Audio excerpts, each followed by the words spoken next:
Hey, welcome to Computer Science. In this video, we're going to be learning about the basics of how to program in JavaScript. And JavaScript is the programming language we're going to use for most of this course. On my screen here, you can see I have two windows open. The first window, a file called main.js. This is going to be where we write all of our code. And the second window is called the terminal. It's also sometimes called the console. So if I say console, it means the same thing. And this is going to be where we see what our code does when we run it. Okay? So, to start off with, it is tradition in computer science that whenever you start a new programming language, the very first program that you write is called Hello World.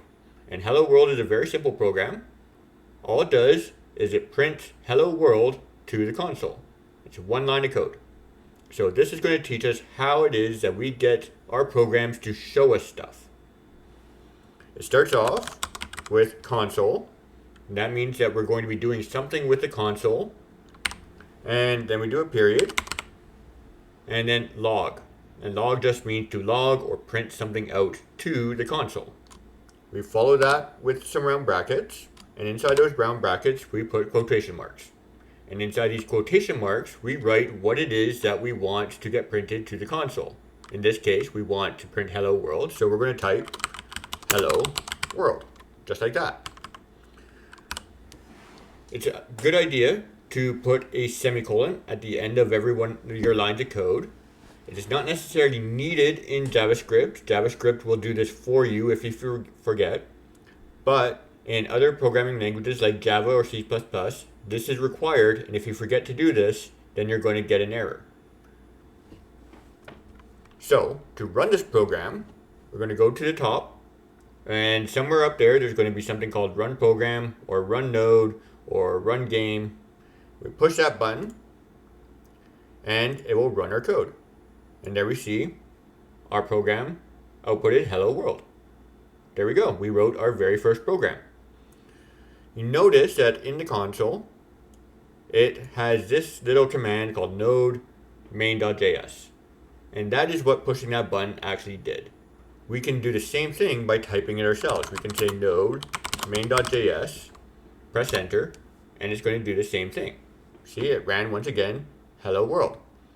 Node is the kind of JavaScript that we're using, and main.js is the file that has the code that we want to run. So, that is an option that you can do, but it's going to be usually easier just to push that button at the top of the screen. Next thing we need to learn is about variables. And variables are the way that a computer understands what it needs to remember for use later in the program. Because right now the computer is not remembering anything. It's just running this line of code, but it doesn't hold on to any information for us. And we're usually going to want to hold on to some information so that we can use it elsewhere in our program. So we're going to write hello world again, but this time we're going to do it using a variable. So I'm going to move that line of code down a little bit. And above it, I'm going to make a variable that's going to hold on to the information hello world. And then we're going to use that variable to print it out. We start off with doing var. var stands for variable. And then we give it a name. Every variable needs to have a name, and that name should always be descriptive. Basically, the only rule is that it can't start with a number, but you always want to name it in some way that's going to be giving you understanding of what it is that that variable is holding on to. In this case, it's going to hold on to the message that we're going to print out, so I'm going to call my variable message, just like that. Next, we need to give this variable some information that's going to remember, some information it's going to hold on to. So to do that, I do an equal sign. And followed by the equal sign, I write whatever information I want it to hold on to. In this case, I want to hold on to hello world. So I'm going to once again use quotation marks. And I'm going to say hello world, just like that.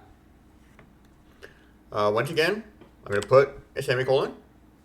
And then in my console log down here, I'm going to get rid of the hello world, including the quotation marks. And I'm going to replace it with the name of my variable, message. Just like this. And that is going to do now the same thing. If I press the run program button, once again, it prints hello world. But this time we did it with a variable, which is holding on to information for us. So we created a variable, we gave it some information to hold on to, then we used our console log command to print out that variable, and we saw it get printed over here. Okay? We can change what information the variable is holding on to if we want to. And this is also something that we do quite often because information needs to be updated. So what I can do is I am going to do the same thing, but I'm going to change the message that that variable is holding on to, and we're going to see that it also changes what gets printed out. To change the information a variable is holding on to or give it new information, we don't have to use var again. So I can just write the name of the variable. Once again, I give an equal sign saying I'm going to give it new information to hold on to. And I'm going to say, I want you to hold on to, I love programming. And we'll do an exclamation mark. Just like that. And then below that, we're going to do console log again to print out that variable once more, but we're going to see it's going to print out my new message, not the old one. So I'm going to do console log and message, just like that. Now if I run the program, I see the first time it says hello world because that's the information I gave to my variable. So print out hello world here. Then I change that message. And then when I print it out again, it prints out my new message. Okay? So that is how variables work in a nutshell. They're a way for us to hold on to information, and we can change it or use it elsewhere in our program whenever we need to. And we're going to use them quite a bit. Next thing is we need to learn a little bit about getting input as well as error messages. So you see up here, there's a line of code that does const, prompt, require, all sorts of weird stuff. This first part is actually creating a new variable as well. But rather than using var, it's using const, which means for constant. And the difference is that a constant variable cannot be changed. So while I could do something like this as a constant, but if I tried to change it down here, it would give me an error. So we're going to take a look at when that happens and see how we can use that error message to help identify what went wrong with our program and how to fix it. So, and then we'll talk about this a little bit more because we're going to use this to get input from the user. So I'm going to change var to const, just like that. And I'm going to try to run the same program. And we're going to see it's going to get part way and then it's going to crash and it's going to give me an error message. And we'll take a look at that error message and see what information is it telling us. So there we go. The first console log worked. We can see it printed out hello world once again. And then we got this entire thing, which is the error message. Most of it is not going to be useful for us, but there are specific parts that we do want to look at because they're going to help us fix our code when something goes wrong. And whenever you're programming, you're going to see a lot of these. It's very normal to write a whole bunch of code, get a bunch of error messages, and we need to learn how to use those error messages in order to fix our code. The first line we see here is saying what file did the crash occur in. So this entire information here is just saying where that file is. Next, main.js is the file it crashed, and you can see that matches up here. Then it gives me a number, and that number is what line crashed. So we can see it crashed on line 10, and this is line 10 right here. Okay? Next, it gives me what is the code on that line. So you can see these two match perfectly. Underneath that, we see a little arrow pointing upwards, and that little arrow is pointing where in that line did it crash. And it crashed on that equal sign. And the reason why it crashed there is because we were trying to change the information held onto by a constant variable. So doing this was illegal. It did not like it. Below that, we get the kind of error it was. This is called a type error. There are many other kinds of errors, but type errors are pretty common. But the more useful part is what comes after that part, the assignment to constant variable. That is saying what went wrong with this error. It said we tried to assign something to a constant variable. Then after this is what's called the stack trace. This is not going to be very useful for us in this course. It'll be a little bit more useful when we get to grade 12. But essentially this is saying how did the computer get to that line of code from when it first started running the program. And it ran a little bit of code ahead of it, but the last line of code that it ran was from our file. And then finally, this last piece of information is saying what version of JavaScript are we using. So most of this is not going to be very useful. It's just going to be this line here to tell us what line it crashed on. This part here that tells us what is the code on that line and where on that line did it crash. And finally, this part right here that tells us what was the problem with that line. And that is going to be good information for us to help identify what went wrong and how to fix it.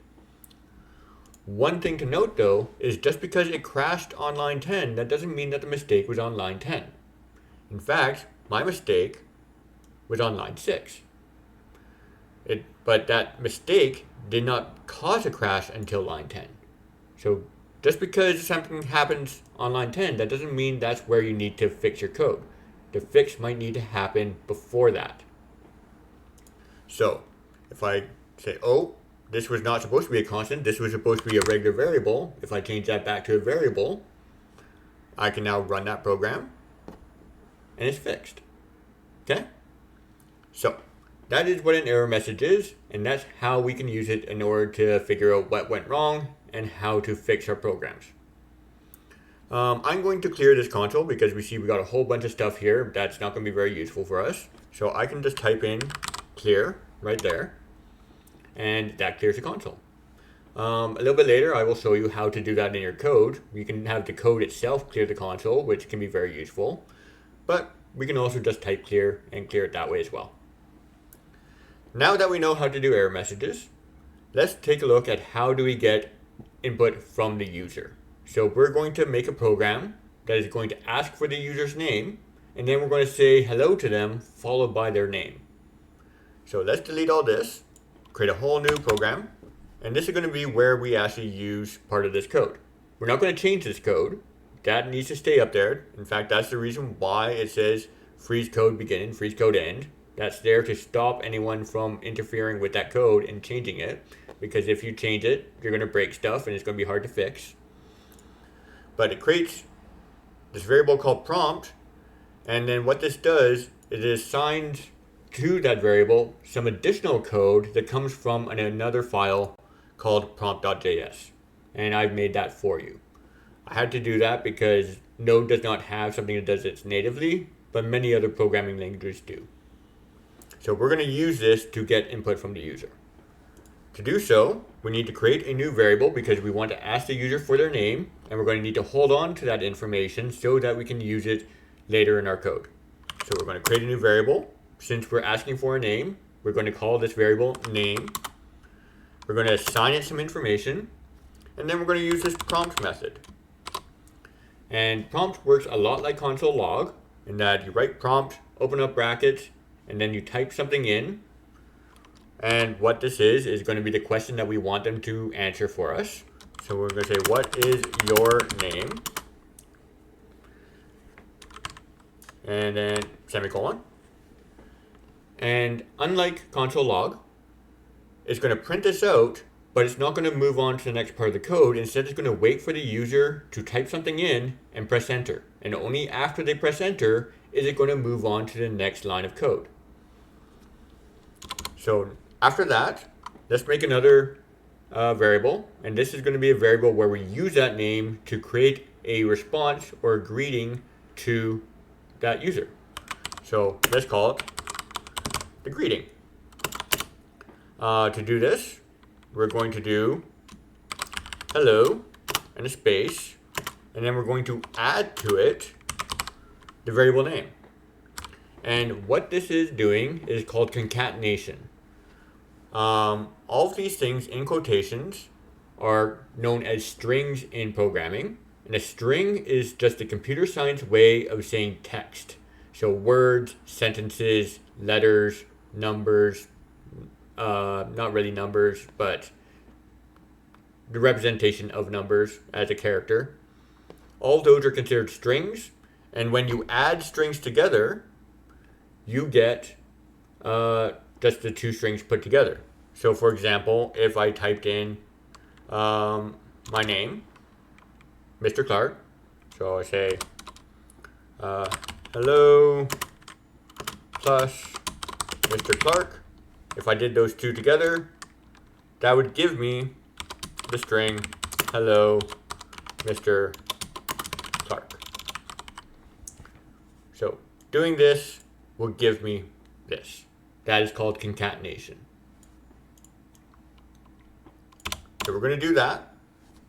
And then we're going to print out our greeting to the user. So remember, to print something out, we do console log.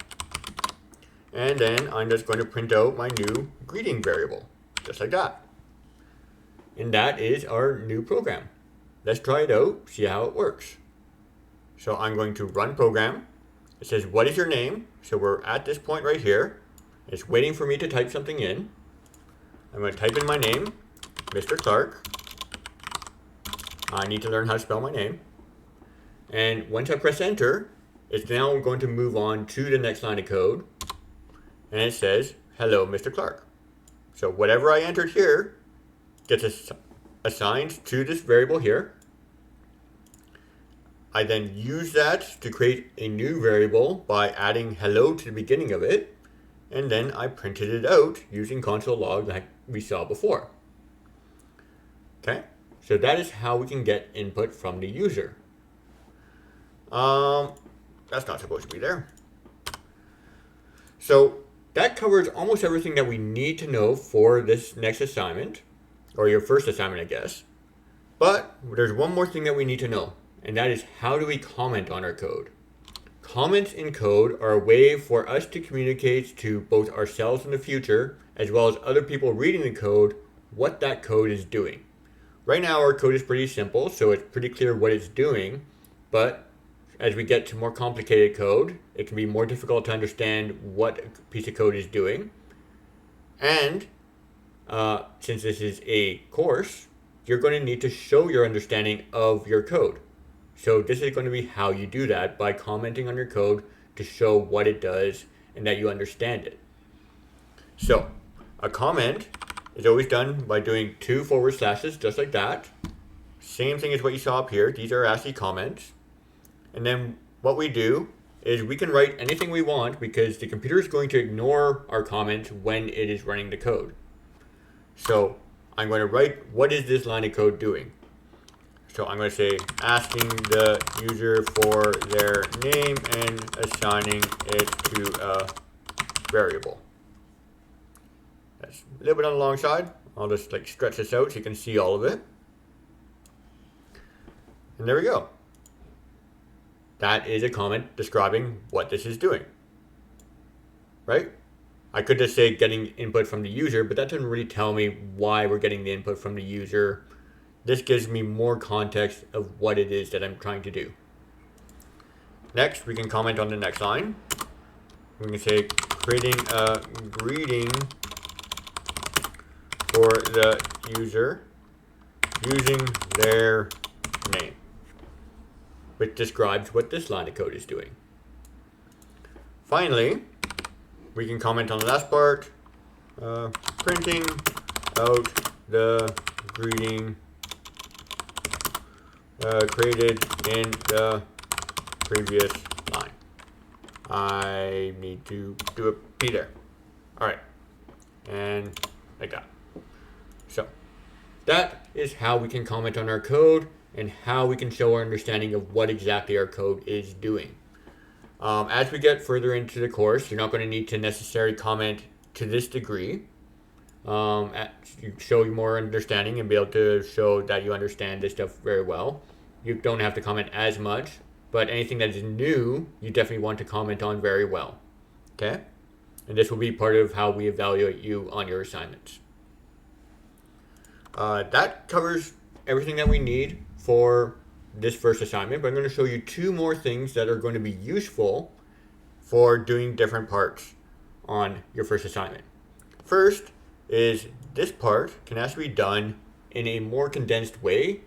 That's going to make it a little bit shorter, but this will be very useful if you want to do a lot of concatenation all at once. If you're just concatenating two strings like this, it's not a bad idea. You can keep on doing this. But if you want to do more than that, then there's going to be a more effective way to do that, and that's by using formatted strings. So I'm going to replace this line of code with a line of code that does exactly the same thing, and then we'll compare the two to see how they are doing the same thing. So I'm going to create a new variable.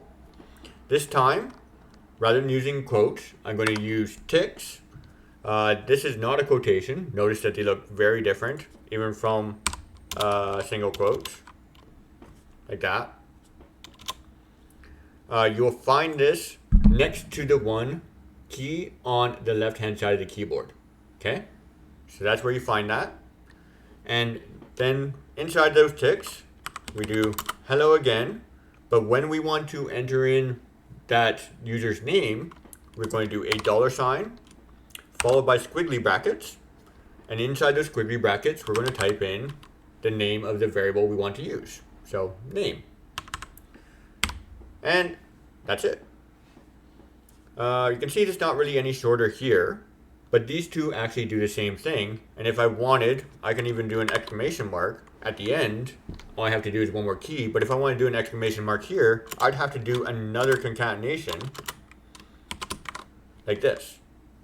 So you can see the more things you want to put together, the shorter it is to do it this way than it is to do this way. All right? So this is going to be fine for now if you want to stay with this. But as you do more programming, it's going to be a little bit more effective to do it this way. So let's delete this.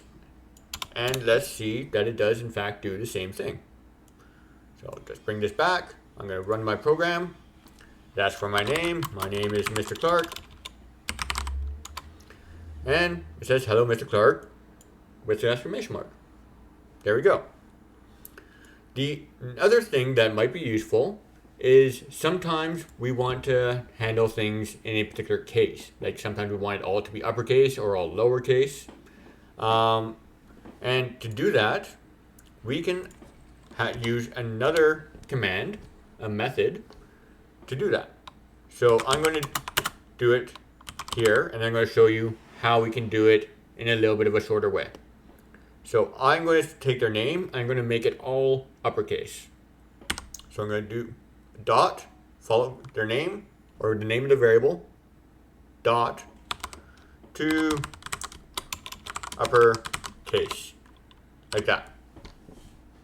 And so what this is going to do is take in whatever they entered. Remember, we're saved whatever they entered to the variable name. We're going to take that, we're going to make it all uppercase, and then we're going to assign that information back to the variable. And this is going to take whatever we enter, it's going to make it all uppercase for us. Let's run this again and see how it works. It says, what is your name? I'm going to do all lowercase, just like that. But when it responded, you can see it's all uppercase now. So there's also two lowercase, and I believe that there's another one for two title case. You can look that up for yourself, which would make just the first letter of every word uppercase. But that gives you a way to change the case of whatever they enter, or any kind of string, in case if they do it in a way that you don't want. To simplify this though, we don't actually need to use a whole another line of code for this. We can actually do it at the same time we're getting the input.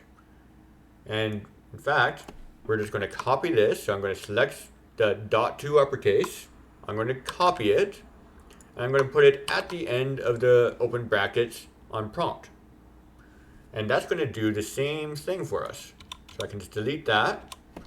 And why that works is after we get asked for an input, it's then going to do this part, because whatever they got entered is a string.